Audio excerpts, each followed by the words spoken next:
Hello, everyone. Welcome to the Matchbook Horse Racing Podcast. We are back for another week's racing, and we're covering 2 days as well for you. We've got All-Weather Championship Finals Day on Friday at Lingfield, and then we've picked out 4 races for you on Saturday to have a look at between Haydock and Musselburgh, where we might get some quick ground. Who knew? Unbelievable. It was a really good week on the pod last week. It was a welcome one as well. We had Global Giant 1.53. Thank you very much. All the value. Al Zarakam was a warm shout for Plenty 2.0. Good Ball, Artistic Rifles, Royal Commando. Well done, Deasy. Found that it went off 8.5. Found it a big price though.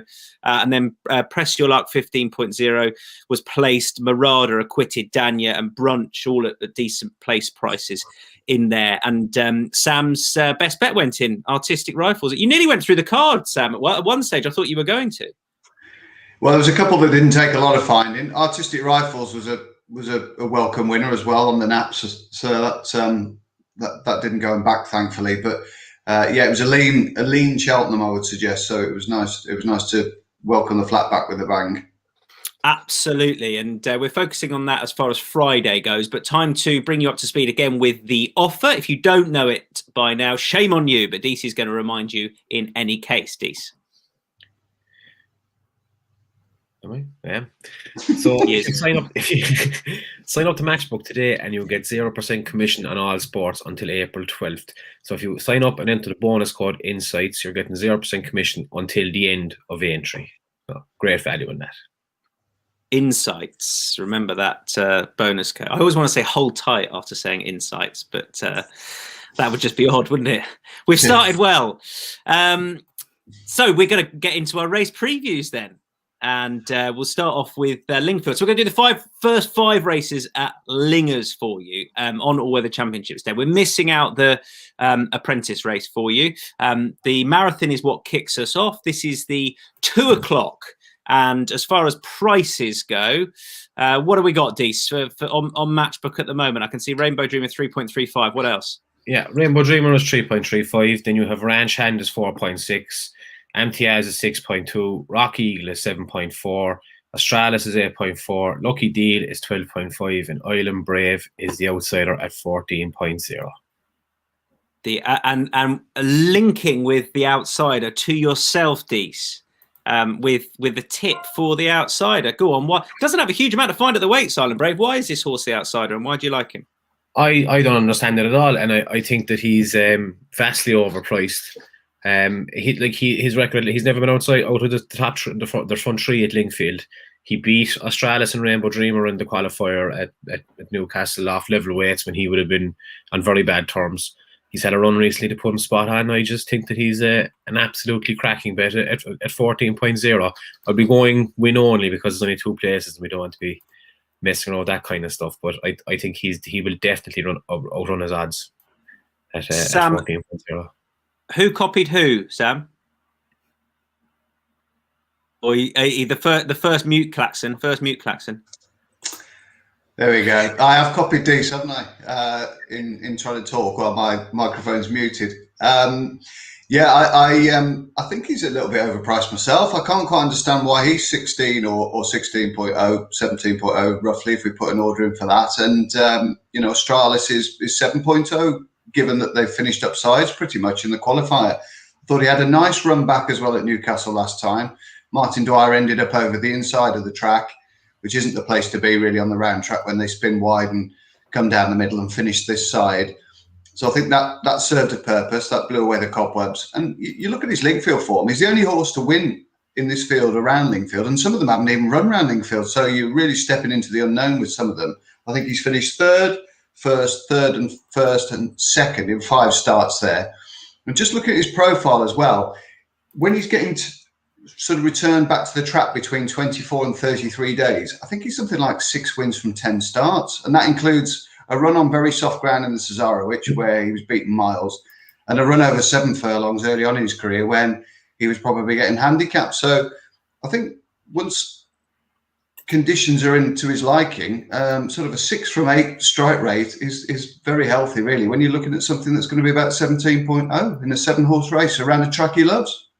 The only horse to have won round there, as you say. How much of you wouldn't class it as a specialist track, would you, Lingfield, Sam?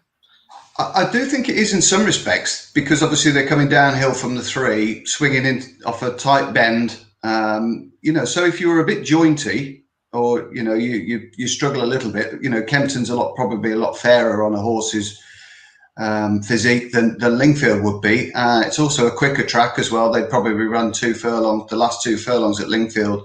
The sprinters will do it sub 22, maybe even sub 21 if you're top class, and the way the race has gone. So it is a speed track for sure. I do think it helps if you with that sort of contouring on the bend. I think that really does help if you've got good knowledge of it. You find the right lead, turning for home, and some horses can get a bit lost on it turning in. So I do think it's worth a couple of pounds here and there. Okay, interesting. Jones, have you got anything to add to that, and then you can go with your selection? I think Lingfield is perhaps the most unique of the all-weather tracks. Like Sam said, you've got to sort of spin around. I think there's a lot of jockeys that don't get Lingfield, and there's some that perhaps wouldn't be in the top brackets. There's certainly some apprentices who ride Lingfield very well, and you've got to sort of get in a position and spin off the bend and get some momentum coming down the hill, and then kind of head for the middle of the track. And it's a track where you can make a lot of ground up in a short space of time down the straight. So I think it does favour sort of horses that like it tend to go back there and run better there than they do some of the other tracks anyway. And you're not looking at the fab, but you're looking at a bigger price than that anyway. And for a yard that are going along all right. Yeah. The John and Thady Gosden partnership. I'm not sure a lot's changed by the name, but I thought this was a really tricky start actually. I've come down on Amtiaz. Holly Doyle rides this one and has won at Kempton, Wolverhampton, and Newcastle. Has only run on Lingfield on the debut and ran perfectly, respectably, when was very slowly away. And I thought this horse has a nice profile. I thought that was a good performance at Kempton. Maybe was in the right place at the right time to beat Vibrance, who was ridden by Benoit Delassalle, who obviously is John Gosden's apprentice and is obviously well worth £7. So to beat a horse that was clearly had an advantage there, I thought was a good performance. Before that, was out sprinted by Lucky Deal at Kempton when getting quite a bit of weight. But I thought that on that occasion that Lucky Deal just had the best turn of foot, and I think Amtiaz. The problem with this race, I thought, was how hard they're going to go. And Australia's, I think, will have to go a respectable gallop. I don't think he'll crawl, because otherwise he's got no chance, because he hasn't got a turn of foot. So I'm hoping that'll set it up for Amtiaz. I'm a little bit worried about the draw. He's widest in stall 7. I always think on the all-weather, it's the smaller fields where the draw is more important sometimes. I know Sam might sound a bit back to front, but if you don't slot in where you want, it can be a big disadvantage. But Holly Doyle obviously is tactically superb. So I'm hoping that they'll get a position. So I would say Amtiaz, but not massively strong. Yes, tepid. I feel you are that with that, Jonesy. Tepid, which is fine. That's allowed. Not a massive go. Right, we move on to the next contest, which is the Fillies of Mares. We've got plenty of agreement here. Let's do prices first of all, Dees. Yeah, so In the Angel is top of the market at 1.961. Then you have Fizzy Feet at 5.0, Shimmering Dawn at 6.2, Arafi is 8.0, Naroda is 20.0, and Folas is 27.0. Right, as far as the shouts at the top of the market go, I think there's 3 of us in that camp. I'm not having a play in the first. I should have said that, by the way. I the price were about right, and I couldn't find an angle in. But I can find an angle in here, but I can let others make the case first of all. Sam, take it away.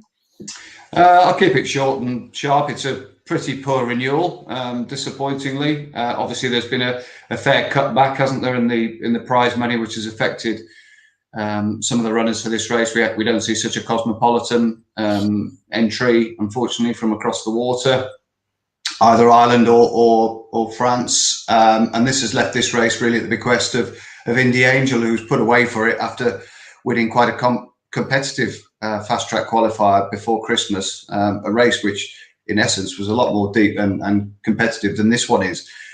She's only going to be around 2.0. I don't think that's the bet of the century, but with Fizzy Feet having 1 or 2 question marks about the stamina, Shimmering Dawn coming off the back of that modest run at Wolverhampton last time, and a couple of the others that really are ostensibly making up the numbers, I think it's hers to lose. I don't like stall 1 particularly. I think that can be a bit awkward, as Steve said. If it does turn into a tactical race, sometimes the polar draws on the all-weather, either 1 or 7 of a 7-horse field or a 6-horse field, etc.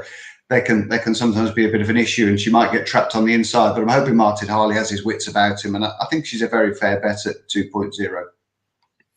I would second that. The draw is the slight negative, particularly given that she was held up and came home strongly over the mile last time. So I'd almost not want him to find himself too far back. For all it's not the biggest to field, there's only 6 runners in it, but she's comfortably the best in the race. She's rated 103. She's rated £4 superior to Fizzy Feet, who I would have to have doubts, a little bit concern at the trip for her. I thought Shimmering Dawn was actually most interesting second in, based upon the last success came over this course and distance, and couldn't get involved at Wolves last time in the race won by Mums Tipple, who we're going to see a little bit later on. But when I opened the betting, she was clear 2.0. For all that's just gone slightly, but I still thought she was a bet, so I made her my bet. Indie Angel. Deasy, I know you agree.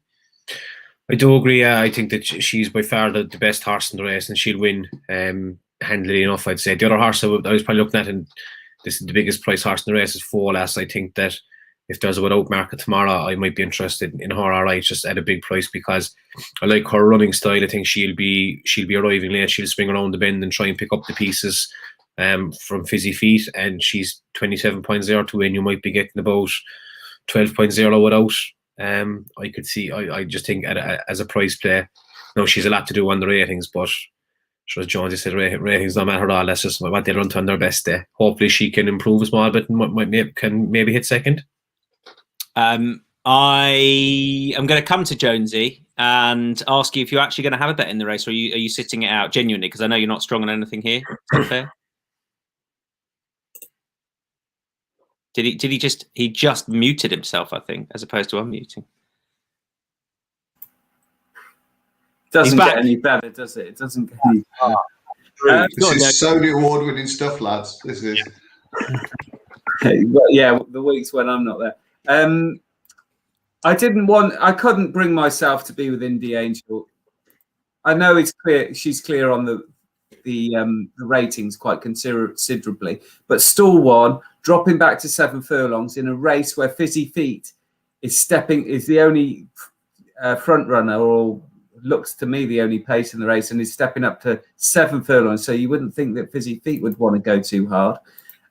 Might get trapped behind Fizzy Feet in stall 1, Indie Angel. So if Fizzy Feet comes off the bend and then it is already going backwards, then where does Indie Angel go? So I thought Arafi might be the one, but it's a real puzzle for me. I think she'll be better off back at 7 furlongs, but whether she's got the pace to get the position and to quicken off the turn, I'm not so sure. And she has got more than a stone to find in ratings, but don't take any notice of ratings in these sort of races. Is pointless.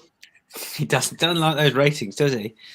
Fair enough. It's a tight little heat. Anything to add to the Fillies and Mares, lads? Or should we kick on? Let's move on to our next contest, which you can give us the prices for, first of all, Deasy. Yeah, so this is the 310. Exalted Angel is no favourite at 7.4. There's been a bit of money for him this morning. Harry's Bar is 7.6. Sound's favourite horse, Summer Gang, is 8.2. The Pang is 7.8.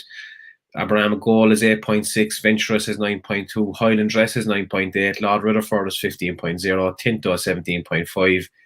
Might as well keep going. Gulliver is 19.5, Tone the Brawn is 21.0, and Brian the Snail is 32.0.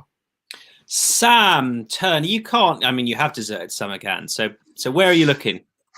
I've got to desert him. I mean, obviously he's got the headgear on, I think, for the first time, or the change of headgear for the first time. The visor's gone on instead of the cheek pieces, and this race looks as though it could be set up for him as well with a strong gallop. So you can never write off this frequent winner, can you, Summerhand? But I just wonder if he's going to be a little bit too far back here. That there looks a fair bit of pace on. With one or two sort of confirmed front runners. Highland Dress probably out of 2, Lord Ridderford 3. He's only got really one way of going. There looks horses that want to press the pace as well. Abraham Gold, Exalted Angel, Brian the Snail. Hopefully that'll set it up for the wider boxes, like Lampang, who is drawn a little bit further out in the car park than I would have liked, but he's not as bad as Harry's Bar, who was sort of installed anti-post favourite for this race, and he's stuck out in 12. After a little prep at Dundalk over a mile. I think that owes more the fact that he was sort of favourite on the anti-post line because Holly Doyle was booked, and Ado McGuinness has proved how what a wizard he is really in races of this nature, both in Ireland and on his rare forays over to this country. So I'm not sure he's one I'd want to be with, at 5.0. Obviously, the Matchbook discerning punters have pushed him out to sort of 7.6, which I think's probably more in keeping. I think it might be a 6th field race, this. And I'm happy to go with Lampang, who started off his juvenile career in great fashion, winning a couple of times. They thought of him as a Royal Ascot 2-year-old early on in his career, but he had 1 or 2 problems. And those problems have sort of beset him for much of his career, really. He's been a bit of a sporadic starter. But there have been signs, most notably here, behind good effort in a course and distance race before Christmas. And also at Southwell, over a trip that'd be wholly inadequate, really, now, 5 furlongs, that the fire still burns brightly within him. So I'm hopeful that out of 10, with plenty of pace to run at, he can repeat the level of that good effort performance back in November. And I think a repeat of that would be nearly good enough to win this. So I think at 8.0 or a bit bigger, I think he's fair price here. Yeah, that good effort form, but based on what that horse has done out in Dubai recently, looks really, really strong. Jonesy, you agree with your old mate Sam? I mean, long-term friend Sam in that sense.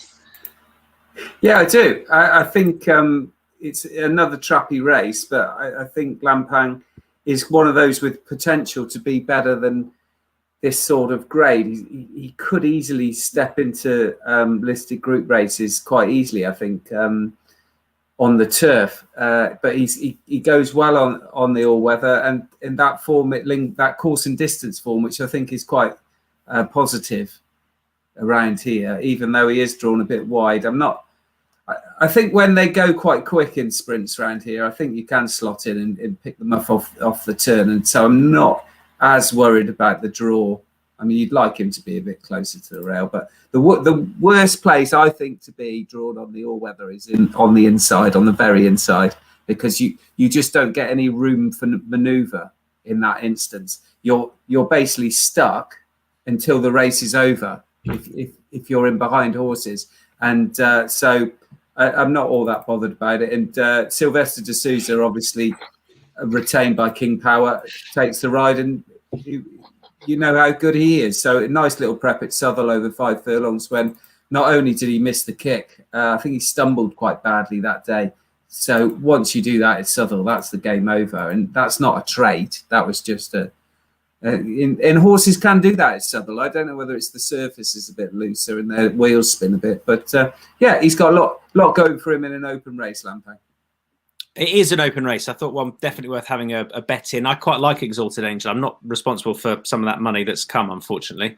So he's shortening up a bit, but I thought he's unexposed at the 6, really. Beat Fizzy Feet last time, amongst others that are lining up in this, and just looked as though the fast 6 here really suited. Was away on terms as well, which was good to see because he can just be a touch slowly away.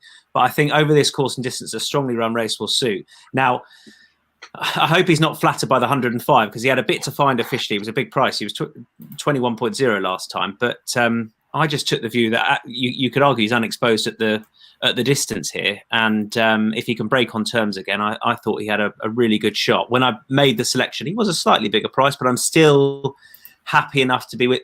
Personally, I have him as favourite. So if he's not clear favourite, then I'm going to be supporting. And I also could have made a case for Venturous, who DC you like. I do. I like him a lot. I think that just where he's drawn, he's drawn a 4. I think he's a bit of a hold up horse. So I can see Highland Dress, Lord Rutherford turning out in front, Exalted Angel next to him, kind of sit up. He will just sit in behind them, get to the bend, and just swoop around the field late if there's any bit of a pace collapse. I think he's in fantastic form the last few months, and I think at the price he was, I think he was what is he here? 9.2. I'd be happy enough for the win bet, and definitely a place bet as well. There you go, win and place on Venturous in a race where you can take advantage of that given the number on offer. Let's kick on to our next contest. There are 12 in that sprint currently. We move on to the 3-year-old contest, the 345. Prices, Micheál, DC? Yeah, so Diligent Harry has been well supported all week, and he sits on top of the market at 3.45. Then you have Mighty Gurkha is 4.6. Apollo 1 is 5.7. Zamani is 8.8. Victory Heights is 10.5. Yazaman is 15.0. Then you have Baker's Boy is 21.0. Water of Leith 22.0. Bravado is 23.0. And Silent Queen is 44.0. So we've got teams against each other. So it's Jonesy and I against Sam and DC. Who would you, Jonesy? Don't grimace like that when you're on my team. This is brutal. I love this. Go on. Were you the last one left when they were picking teams at school? Oh God! Tom Stanley, come on, man. You go in goal. Yeah, exactly. They used to put me in goal. It's like reliving my childhood. You're a big lad. They wouldn't get it past that quiff, would they? No, exactly. No, they had more to get it past when I was younger as well. I was a big lad. I like this Mighty Gurkha. Zamani's not a strong finisher, but Mighty Gurkha is. This is relating to the form last time. But I loved the way he did it last time. He is, if he's in front, he's a tough horse to pass. And I thought he'd be shorter than he is. I liked him a lot last year, and I like him a lot here. I'd have him down as. I can see why Diligent Harry heads the betting, but I thought there was still a bit of juice in that price for Mighty Gurkha. I'm a big fan of the horse and Holly Doyle's, and I think they'll get out, go forward, and take some passing. Jonesy, what do you want to add to that? Yeah, I think there's a lot of progressive horses in there. Some are progressing because through experience, but I think this is a typical horse that's progressing because of his attitude. I think he's got a great attitude. He's taken well to the all-weather. He's 3 from 4 on the all-weather, and the other one he was beating a nose. So he clearly loves the surface, and he'll be on the front end, and it's very hard to get past. Like you say, Zamani wouldn't be the strongest of battlers, but the way that Mighty Gurkha came back at him, and let's not forget, Zamani is a consistently good horse. He's not one that throws in bad runs. So he's run to his form, and Mighty Gurkha's just done him for attitude, and that counts for a lot. And although I say it's easy to make up a lot of ground at Lingfield in the straight, in sprints, I always think if you need to be in a prominent position spinning off the turn, and you can get away from them, you can win the race off the turn there. And if Mighty Gurkha is in the right position, which you'd imagine so, off a 2-month break, which is not dissimilar to how he won last time at Kempton when he was coming back off another break. So I think, he's got a great shot. Job done. So that's Team A. Team B in the red corner. Make your case for Apollo 1, Sam. Yeah, I just want to ask you two guys, are you a little bit worried the fact that Bravado's in the race? You know, he's drawn inside you as well. He might just bustle up Mighty Gurkha and hassle him for the lead a little bit. I just wondered whether there might be loads of pace on here, and that might just set it up for a closer like Diligent Harry or even Apollo 1, who drops from 7 to 6. He doesn't lack boot. I think he's got a bit of toe. He's quite a free-running, exuberant type. So I think the step back to 6 will be ideal for him, and I'm hoping Martin Harley can just sort of draft in behind the speed and pick him off late on. Hanky Steve, are you worried about the other bit of pace in the race? I don't think Bravado will go mad up front. They actually dropped him in Mighty Gurkha's race. I know, strangely. But I think that was because I remember being at Kempton, being worried for Mighty Gurkha that Bravado was in the race. But I think they looked at it and just thought it was a weird way to ride Bravado. But I think they looked and just thought there's no point in trying to take him on. I think Bravado will sit just off Mighty Gurkha and try and sort of pick his pocket is what I think will happen. I would, to be honest, I'd be worried, yes, if I knew they were definitely going to try and lead, because I think it's hard to argue that Mighty Gurkha isn't or hasn't been at his very best when he's leading. He maybe is more versatile now. I think he's at his best when he's allowed to dominate. Yeah, definitely. What if you're on Bravado? What's the point of taking him on? You can just sit on his shoulder, and then that your chance then is better than if you think, oh well, I need to race him for the lead. Because if you're on the shoulder and you're both going the pace you want to go, both of you, then it's a shootout between the two, and it gives the ones behind.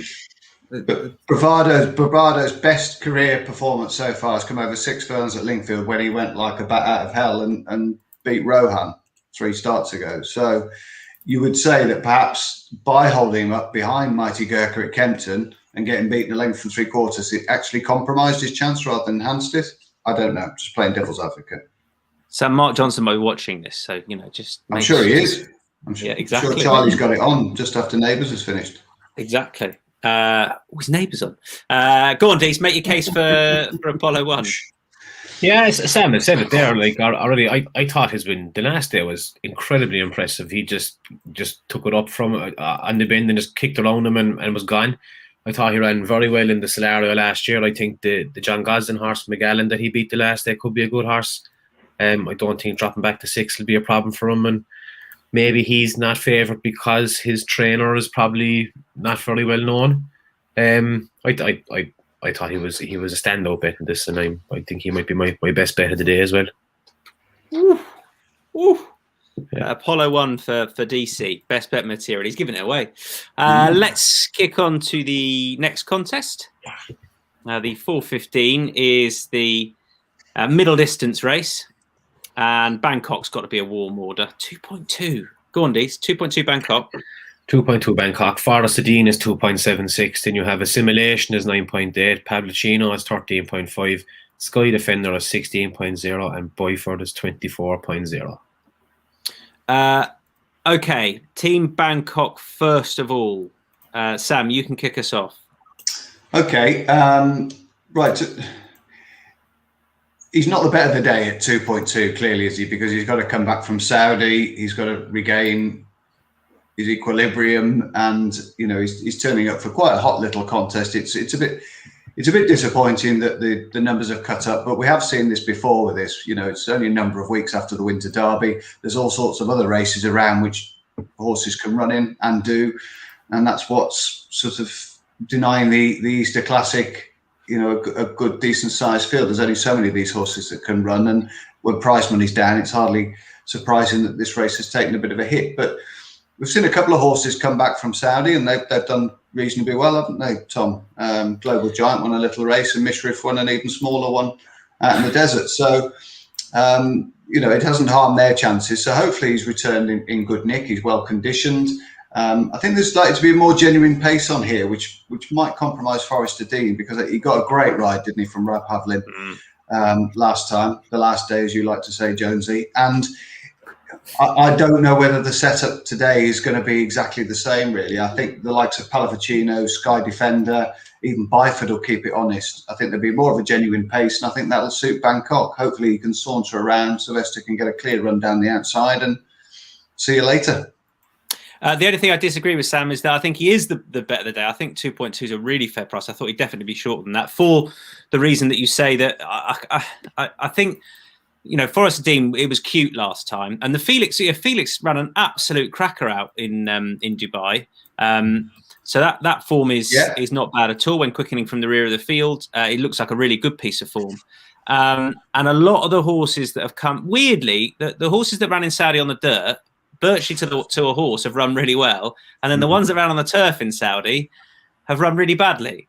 I'm sure there's no official reason for that, but I'm not. So it's probably just coincidence. But that's how it's come to pass. But I think that I use it as a negative based upon what we've seen, particularly the dirt runners.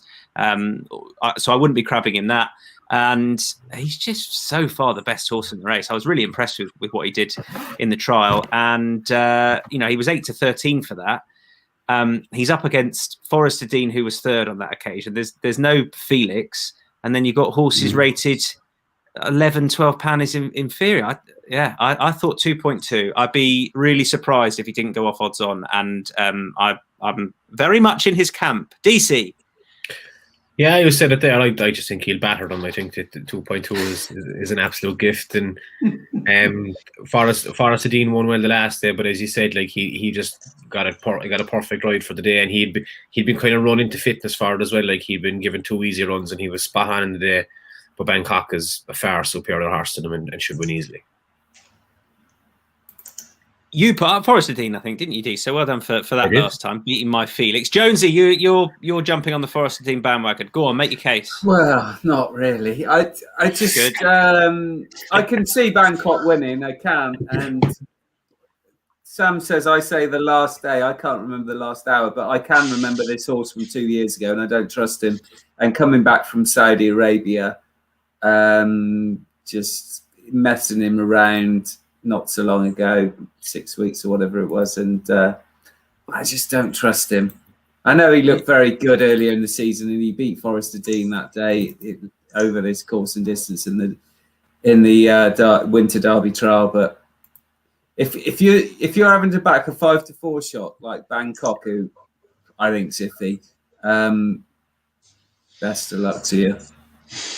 Would you have a bet in the race, or would you just sit and watch? It's not my kind of race because there's only really one danger. I can't see how anything bar Forrester Dean can get to them, but it's just not doing it for me. I'm seemingly very grumpy, but I'm not. I just don't. I think it's disappointing, this meeting. Usually, I love this meeting. It's some years it's been really, really good, but this year I think it's very hard to find an in races like this. That's fine. I'm aware of your. No, that's fine. Aware of your trust issues and your bad memories. Much better, folks. Stay tuned. Trust issues and bad memories of Bangkok, Jonesy. That's fine. It doesn't play to the strength of value scope. This meeting. No, it doesn't. No. Let's kick on to the 4:45, which is the mile. Right. So Jonesy's got trust issues. Oh, hang on, let's do the prices, but I'm looking forward to this. Go on, DC. Kazam is 3.45. Mum's Tipple is 4.8. And you have Intuitive is 8.0. Fox Duty Free is 10.0. Silver Quartz is 9.6. Documenting 11.0. Bless Him 11.5. VS Serendipity 16.0. Mission Boy 25.0. And Kanaga is 24.0. 34.0, sorry. Steve Jones, a man with trust issues, is signing with Mum's Tipple. Go on. Well, before we start that, I'm going to say bless him.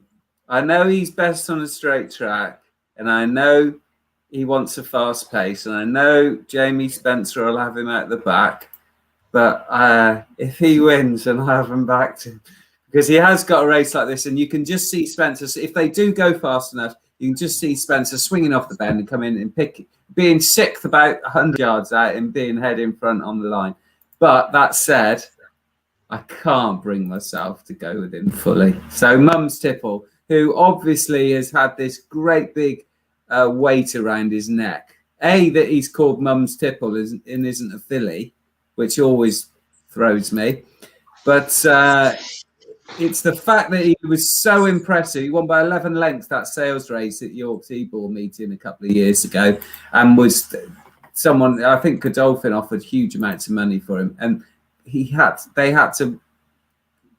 turned it down, and they were rewarded at Wolverhampton last month or a couple of weeks ago, which is a long time to have having turned down that huge amount of money. to have Mum's Tipple so disappointing up until then. But the positives is he was gelded over the winter, and he did look very good over 7 furlongs at Wolverhampton. The step up to the mile is perhaps the worry, but I'm willing to take that chance because I think he's certainly one that can go back into group races on his best form. And if that's the case, then he's going to be very hard to beat today. And I think with Kazam at the head of the betting, who for me sort of bossed a bit of an uncompetitive race last time. That was a much more competitive race at Wolverhampton, the Wolfruna Stakes, the Lady Wolfruna Stakes. So, yeah, I think she's got a good chance. Finally. Who? Mum? Wait, who are you going with here? Sorry, he said, God, called her she again, haven't I? I said to myself, don't call this a she, because you've called this horse a she your whole life, and I've done it again. Mum's Tipple. What a shame he unmuted himself. Kazam, for you. So you like Kazam, Sam? Go on, because I agree with Jonesy. I think there was a horse in there being just given a sort of prep run last time for a stint out in Dubai. The horse at the head of the betting disappointed. So why Kazam? I just think he's a horse that's going the right way at the moment. I thought he won in spite of a small field at Chelmsford. I don't think that really played to his strengths. 7 furlongs, Chelmsford, stop-start gallop. He beat Highland Dress quick and up well to win that day. I thought he was entitled to improve quite markedly, given this was very likely to be the order of the day and the main objective early season. So I thought he was well positioned. I thought Intuitive might go forward out of stall 1, Cannigat out to 7. There might be a reasonable gallop to run at. There was a few horses here that I felt were better over 7. That big striking York filly, Mum's Tipple being one of them. And I just thought that there might be, a bit more. I don't know. He was just a bit more of an attractive bet to me. Unfortunately, the sort of the early price of 4.0 early on this week is sort of drying up, and he's unsurprisingly, given these connections, he's becoming very well back. But Jack Mitchell's riding well. It was just a race that didn't really float my boat a great deal, to be honest. I couldn't get an angle on the French Raider particularly. One or two of the others I didn't think were that greatly drawn. I think if there was like a joker in the pack, it might be Fox Duty Free. I could see him continue to thrive now they've got his head right. And obviously he's a terrific Lingfield horse, having rattled up a quick hat-trick there for Rafe Beckett last year. But I think Kazam's got a bit of class, and hopefully he'll show it on Friday afternoon. Fair enough, Kazam at the top of the betting. I and Deasy like Intuitive. I'll let you make the case first, Deasy. Yeah, I just thought his last 2 runs have been very good. I think he was giving loads of weight away the last time. It was just a tactical affair, and he was just on the wrong side of it. But 2 runs back, he was very good when he was held up. Sam said this is a tough race. I just think at the price there, he's with his 8.5. I think he's definitely a small win and a good place bet, because I don't think he'll be too far away. I can see maybe Mum's Tipple not staying, and I think Kazam has been kind of caught up by a lot of fast finishers before, so I'm hoping that happens again with Intuitive, and maybe even Bless him. I think Jonesy made a good point with him there. He was very well for Jamie Spencer, and he's on him again today, so might dodge the 2 of them. I think James Doyle will sort of have to be prominent from 1. I think that I agree with Sam that I think he'll be up there. I just think he's a really smart horse. I remember when he went to Crisford's, and then he went out to Dubai and looked really good, and then they gave him a spin on the dirt, and on the face of it, it should have suited. It didn't, and he was mightily disappointing. But I just always had in mind that I think he's a proper horse. I know that officially he's got a little bit to find, but I couldn't have Mum's Tipple, and I wasn't certain on the strength of the Chelmsford form last time. So I thought Intuitive was the obvious one. Win and place at that price for me. But I'm hoping that I think he's a really, really smart horse in there, and I'm hoping he starts to show it, and he shows it tomorrow. Are we done with Lingers? That's it, isn't it? Best bets then. Friday best bets. I'll start off. My best bet is Bangkok. No bad memories for me with Bangkok. I think he's trustworthy. I'm a big fan of the horse. It's an easy enough race, and I'm not worried that he went to Saudi last time. I think 2.2. He's very much best bet material. Sam Turner. I will go Lampang in the sprint then, each way. Win and place. Lampang win and place for Sam. Steve, were you going to go with that, Steve? Yeah, I was. Yeah. You can. Go for it. That's okay. It's a process of elimination more than anything. So yeah, Lampang. I'm going to go with Sam. Yeah, big it up. This way. Deasy. I'm going to stick with Apollo 1 in the 345. I think he's a nice horse. Apollo 1 for Deasy as far as a best bets go. Helen is all over the Lampang. Hi, Helen. Thanks for tuning in again. She just... Team Lampang for Helen. Say hello to Rixie for us. Hope he's well. It's going to be a big day for Fox Power, hopefully. Yeah. King Power, yeah. King Power Very as much well. so. Yeah. Them as well. Yeah. We knew what he meant. Right, let's move on to Saturday. And we got the last 4 ITV races for you. They're nice big fields, nice and easy to solve. We'll start with the Staying Chase finals. This is the 240 at Haydock. I'll go through the prices towards the top anyway. So you've got DBC, who is 5.5, Crossley Tender 7.0, Check It Out 8.0, Silver Eclipse, and a whole host of them in at 11.0 or 11.5. So I'll come to those when we get to them. Right, Jonesy, kick us off. Yeah, I was surprised that DBC is 5.5, to be honest. I think that's a knocking bet. And this also, it had his first start for Dan Skelton, who is in incredible form, which is probably why Harry Skelton's going to win the jockey's title. They're having winners all over the place.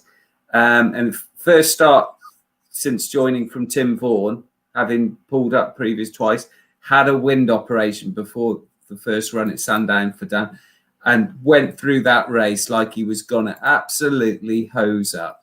And I think he just got stuck in the ground.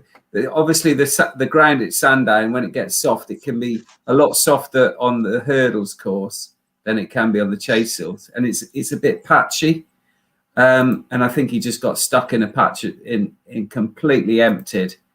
And I think on this better ground at Haydock, with that run under his belt and second run back from a breathing operation, which is sometimes the one because they realise they can breathe again. And if you go back in this horse's form, I know you're going back a long way, but he was only beaten half a length in a Grade 1 novice hurdle behind the World's End at Aintree. So the talent is there, the ability is there, and it looked like it was intact last time at Sandown until the closing stages. So I think he's a really good bet, I think, at that sort of price. If he's 5.5, whoa.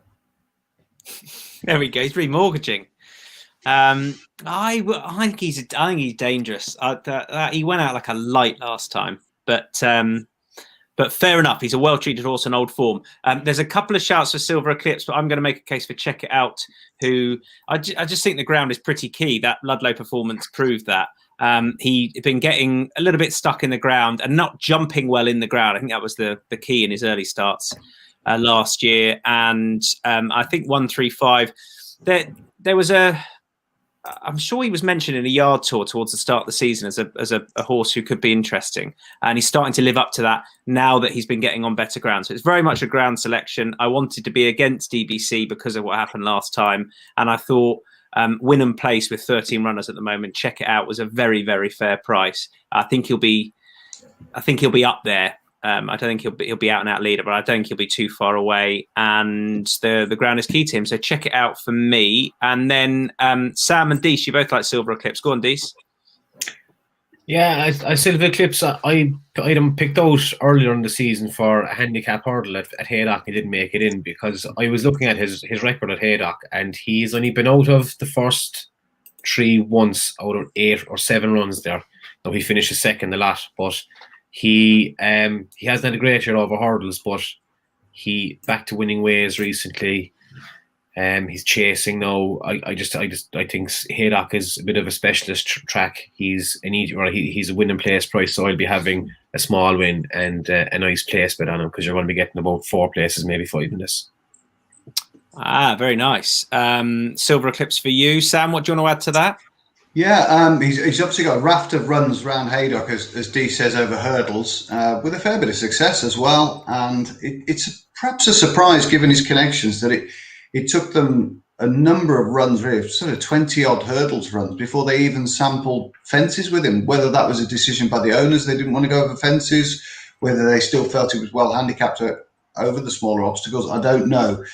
I have just sort of checked a couple of form publications just to check he has got I know he's jumped round Sedgefield and he's jumped round Wetherby, so you'd think he'd have the scope for fences, but just to see whether he was small in stature, because I don't think I've ever seen him sort of first hand, or certainly don't remember it. And, he's just a fair size, I think. So why he hasn't been chasing before, I don't know, because he was very impressive at Sedgefield. And I think indicative of a lot of the stables' horses, they've just found the form in the last few weeks. They've had a pretty quiet winter, but now on the better ground, a number of them are starting to run a lot better, and she could have a lot of well-handicapped horses, Sue Smith. So I'm quite happy to back him at about 10.0 win and place.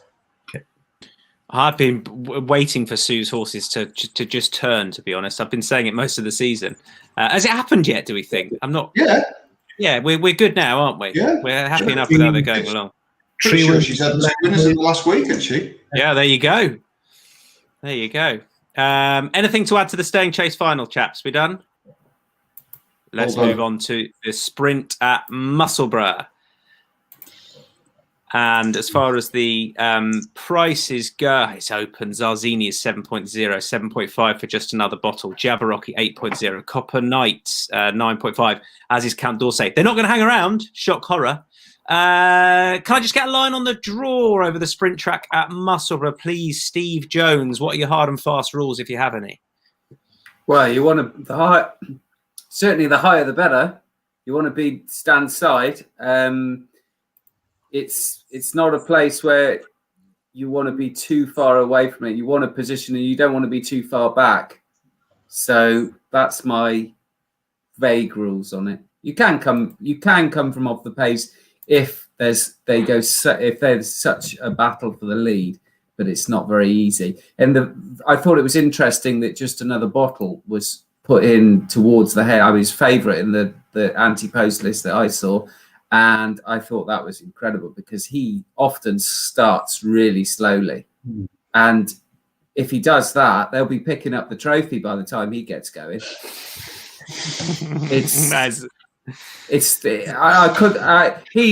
He won't go off favourite. There's no way that horse can go off favourite. That is a great line. Who do you like, Jonesy?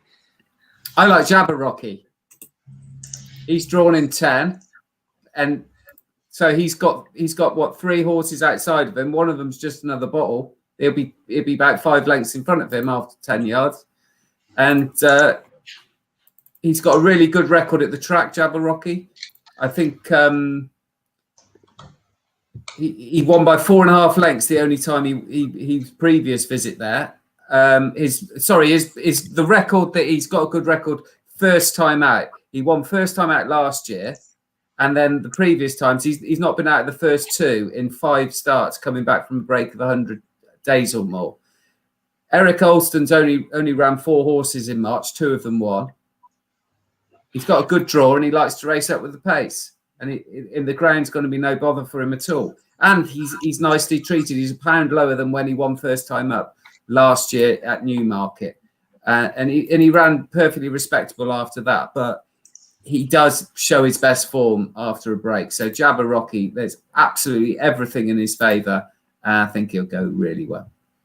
Giles has summed up my feelings on this, but I do love having a play in them. These big field sprint handicaps. I hear you. They're not easy, so they lure me in every time. I've backed Caspian Prince in a few of them as well, Sam. Yeah, you've been very wise. You must be showing a profit then. The old boy's done particularly well, I would imagine, on a level stake basis. Never at Epsom. That's the problem. I never backed Epsom. No. Yeah. Yeah, I mean, he's obviously he's wintered in Dubai, which doesn't do him any harm whatsoever. And I think one or two of his runs in recent times, even since he's got to double digits, have suggested that he isn't losing his powers. I think what Steve says about the draw is a valid point here. In normal circumstances, we've seen winners. Sarhek was 15 when we last saw the renewal of this race a couple of years ago. Burning Thread 16, Bayesian Tris 15, Hoofalong 16. So they are predominantly towards the stand side rail. However, we've only got 13 runners this year, so the numbers are quite low. So I wouldn't be so dogmatic about the stalls position. I don't think. Caspian Prince is in 6. I don't say I'd want to be in 1, but I'm happy to be in 6. And if it's reasonably quick ground, I know most people won't have a 12-year-old winning a race of this nature, but I think age with him is just purely a number. So hopefully it'll give us a good run for our money at sort of 13, 14, 15.0. For Caspian Prince, Jonesy, come back. Yes, Sam. What Sam says is right. The smaller field, because I just wanted to explain why you want to be on the stand side, because there's a kink in it. So you're going basically the shortest way. If you're drawn right out wide, you're going a lot further. And with Caspian Prince, he's in what, Sam, 6, is it? Yeah. He's going to be out and be coming over as well. So I get that. It's just that is you'd rather be stand side than not, but it's certainly not impossible to win further out. I think the key is to be up with the pace. I don't think you can come from too far back. That's the key. Yeah. So with that in mind, I'm going to go for a horse that tends to be pretty slowly away and is drawn in 2. Isn't always, but has been of late. But I think Tarbouche, he's a horse I backed for the Dash a few years ago. And then I think on his next start, he came out and won. It was in his early days with Micheál. He came out and won over this course of distance. It's not the biggest field, so I hope in the draw isn't too big a thing. I think it's factored into his price where he is. My issue with Zarzini is, will he get the room that he probably needs on right up against that rail? Might he find a bit of trouble? Tarbouche just goes fresh, and he's got some really good form in the book. I know he's top weight, but the Moss Gill form looks pretty good. He was second to El Astronaute on his reappearance last year in June. So I'm not really worried about it being his first start for a little while. He's had his win done as well. For all he's had that done in the past, and he didn't necessarily win off the back of it. But I just thought he was a little bit bigger than I thought he was going to be. Definitely win and place. Might even be a bit bigger on the place market. But yeah, I know he's top weight, but he goes fresh, and I thought he's a fair old price. Deasy. Yeah, I like Zarzini. I just thought that this is his second run for David Barlow, but I thought in his last run he was 3 wide all the way, and he did well to get third. I thought it was just a nice little prep run for this. He's 4 years old. He's quite unexposed. He's in at 90. I think he could be better than that mark. So I'll be, and again, like he's in the stand side draw. I'm happy enough with that. So I'll back him. He's about 7.0. I'll back him win only. And I would maybe have a small win and place bet on Sun and Sani, the horse next to him. I thought he let's get my notes here. He won very well from a kind of a bad nut draw at Wolverhampton in November, and had a bit of trouble in running.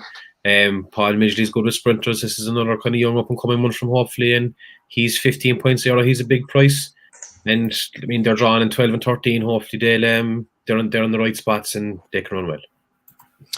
Yeah, he's got 3 in the race, Paul Midgley, Orvar as well, and Tarbouche. Right, let's move on. Going to get this done in under the hour, so we'll kick on to the next at Haydock, 3:15 Stayers Hurdle final. Look, big prices the field. It's 6.0 the field. So rather than run through them, I'll come straight back to you, Deasy, your selection. Colonial Dreams by Nicky Henderson. He was a decent horse there a few years ago, but he had a long break. He won. Did you say by Nicky Henderson? He's siring horses now? Is he? He's impressive. Yes, he's had about 7 wives. He might be siring horses as well, for all we know. He's the busy man. Colonial Dreams. I think he prefers. You'll be having Deasy on racing TV soon, Tom, will you? Yeah. Oh, Hendo. Go on, Deasy. Keep going. You might as well. We can't get taken off the air yet. Busy man is Nicky. Yeah, go on. Yeah, he is. He is, fair play to him. I just think that he was a good horse there a few years ago. He won on the finals day at Sandown, the final day of the jump season. At a nice price. He looked out of sorts and he came back last spring. He's had a nice little break now. I think he finished third the last day, his first run over 3 miles. I think the 3 miles is probably his optimum at this stage. He hasn't had a lot of races for a 9-year-old. And if that race has brought him on, I think he's a cracking bet at 13.0 because I think he's a fairly high class horse. I think he probably has a bit in hand. Fair enough. That's in the 3:15 at Haydock. Jonesy, where are you looking? Bigger price, like it. Yeah, I'm surprised that this is a bigger price, and the one I'm looking for is the kind of thing we're all looking for. We're all looking for a Republican, but this is Republican. I really like this horse's chance. He travelled really well at Ascot last time on ground that was probably softer than ideal. If you go back to last season, although he beat Flicker Voyer in a novice hurdle, that good horse of Paul Nichols's, on soft ground. Taunton soft ground isn't as bad as Ascot soft ground generally, and he ran well behind McFabulous in that Kempton consolation race for the Cheltenham Festival. So his form stacks up. I think this better ground is going to help him, and I think the sharper track's going to help him. He was coming back from a 3-month break, I think, at Ascot last time when he travelled really well, and just I thought he'd come on for a bit for the run. And Oliver Sherwood's in much better form now. I think that's an interesting angle in with Republican as well, because he had 1 winner in January and February combined. He's had 3 in March. So a lot going for Republican. I would probably have a saver as a place, but I think he's a win bet as well. Definitely. That's Republican at a fair old price. Sam and I, we're very boring in the same camp. I'd go win and place on small present at the current prices. Just given I sort of feel like I'd be so disappointed if he wasn't in the top 3 small present. Take the Sue Smith point that you've made, but also I know the horse won on heavy ground at Catterick, but then I think the good ground, clearly appreciated better ground last time. I think should have the race set up ideally. I thought a £6 rise for that was fair enough, and he's just a 6-year-old who is I think going places, and I think he's still a lot better than a mark of 129. You can make a far more cogent case than me though. I haven't got a lot to add to that, Tom, to be honest, other than, you look at his breeding, he's from the same family as Celeric, Sesame, good horses off the flat that cope well with decent ground, very flat bred, presenting obviously out of M Toto. So you've got a good ground horse who I don't think has been badly handicapped, if I'm honest. There's still a bit of an upside with him. He's only had 8 starts over hurdles. He's just found his way in recent times. Really boring to put up a horse that's won his last 2 at Catterick Doncaster, but I don't think the handicapper has really been too punitive with his chance here, just inching him up 6 for a defeat of Scandyberg, who's a useful horse on his day. So he'll do it for me as well. We move on. Good stuff to the last race at Musselburgh, the Queen's Cup, the 3:35. Price again, not really easy stuff on Saturday to solve. It's 7.0 the field. Jonesy, you can take it away with Cardano. Yeah, Cardano's been in great form on the all-weather, but certainly it's got winning form on the turf, so that's not a problem. I just think the key to this horse is cheek pieces. Has a really good record in 2 spells wearing them. So he's worn 9 times in cheek pieces. He's won 4 and he's been second 3 other occasions, and he's just thriving at the moment. I think the only downside is the draw. He's drawn widest, but they go half a mile before they have to turn. So he should be able to get a nice prominent position, which he likes. It's an interesting race, this, in the fact that Mark Johnston, Ian Williams, who trains Cardano, and Andrew Boulding have 10 of the 14 runners between them. Mark Johnston having half of those. Ian Williams having 3, and he's put Holly Doyle on Cardano. So I think that tells you everything about his chance as well. So I'd be surprised. We've seen Roger Brookhouse, who owns Cardano, who's having a good time. over jumps, and I think he's going to have a good time up at Musselburgh on the flat. Fair enough. Dees, I know you feel similar to me. I found it. I know it sounds stupid in a race of this nature. Just given the amount of runners from the same trainers, I was closest to backing the Grand Vizier at a big price, but I also think that could just be a ridiculous shout. And I haven't found a bet. Do you have an official play in the race, Dees, or are you just going to sit tight? No, I'll be watching the half tree at Fairley House when this race is on, I'd say. It's just graceful. I love it. Fending off calls from Nicky Henderson. Go on then, Sam. Take us away with a bet.